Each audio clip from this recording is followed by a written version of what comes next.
Hello everyone, আমি অতসী। আমি নিয়ে চলে আসলাম আবারও একটা ব্লগ ভিডিও। তো তোমরা সবাই কেমন আছো? আশা করি তোমরা অনেক ভালো আছো, আর আমিও খুব ভালো আছি। তো দেখো, আজকে হচ্ছে আমার অষ্টম আইবুড়ো ভাত, মানে 8 নাম্বার আইবুড়ো ভাত। 8 নাম্বার এটা হচ্ছে আমার মামির বাপের বাড়িতে।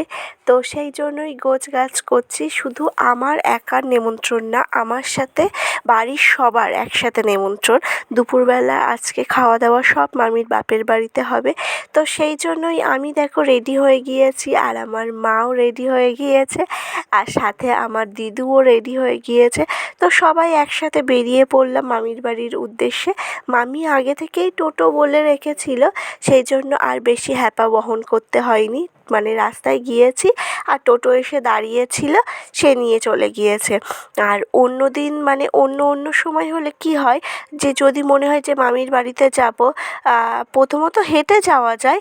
আর হেঁটে যদি না যেতে পারো, আর যদি বলো টোটো করে যাব, তো সেটা কি হয়, অনেক সময় অনেক টোটো মানে উল্টো সাইডে যেতে চায় না, সে আবার আর একটা জ্বালাতনের ব্যাপার। তো এখানে দেখো টোটো বলা ছিল, তাই চলে এসেছি। আর এখানে এসেই সবার প্রথমে মায়ের দর্শন করে মায়ের সুন্দর মুখটা দেখে মানে ঘরে ঢুকবো, সেই সময় দেখি পুক্কু ও হচ্ছে জ্বালাতন করছে। কেননা ও ফোনটা একটু দেখবে অনেকক্ষণ, বা হলো ফোন দেখেনি, একটু কাজ বাজের সময় না ও একটু ফোনটা মানে চায়, আর মামি অতটা লক্ষ্য করতে পারে না।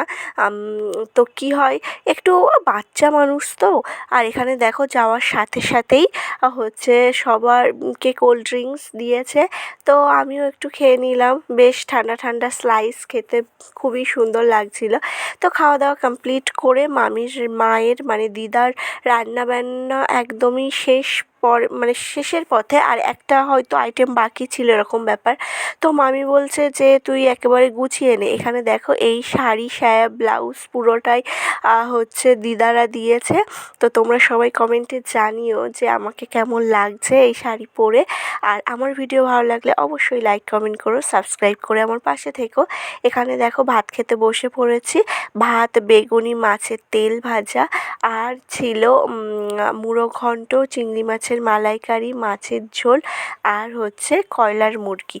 তো আর 1 গ্লাস জল। আর এই মিষ্টিটা সবার শেষে দিয়েছে, কারণ ওখানে সবাই একসাথে বসেছিলাম, তো জায়গা ছিল না বলে মিষ্টি আর দইটা সবার শেষে দিয়েছে। মিষ্টিটা আমি স্কিপ করেছি, দইটা খেয়েছিলাম। আর হচ্ছে মিষ্টিটা যেহেতু আমি খাইনি, তো মামি আবার কী করেছে, সাথে করে মানে পাঠিয়ে দিয়েছে আমাদের। তো এখানে দেখো খাওয়া দাওয়া করে আমি একটা নাইটি নিয়ে গিয়েছিলাম, সেটাই পরেছি।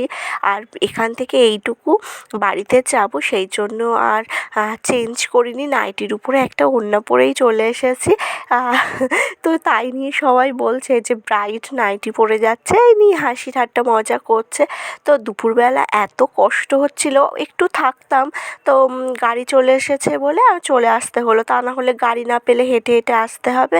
তো তাই ভাবলাম যে না, গাড়িতেই যাই, দিদার পায়ের ব্যথা, তো হাঁটতে পারবে না, আর আমার মাও সেম কন্ডিশন। তো সেই জন্য গাড়ি চলে এসেছে আর চলে এসেছিলাম। তো আজকের মতো ভিডিও তাহলে এই পর্যন্ত। সবাই ভালো থেকো, সুস্থ থেকো। আর এখানে দেখো আস্তে আস্তে বেশ সুন্দর গল্পগুজব করছিলাম আমরা 3 জন। আর হচ্ছে যে ড্রাইভার, সে খুবই মানে ইন্টারেস্টিং গল্প বলছিল, যে হলো হাসির গল্প সেরকম টাইপসের।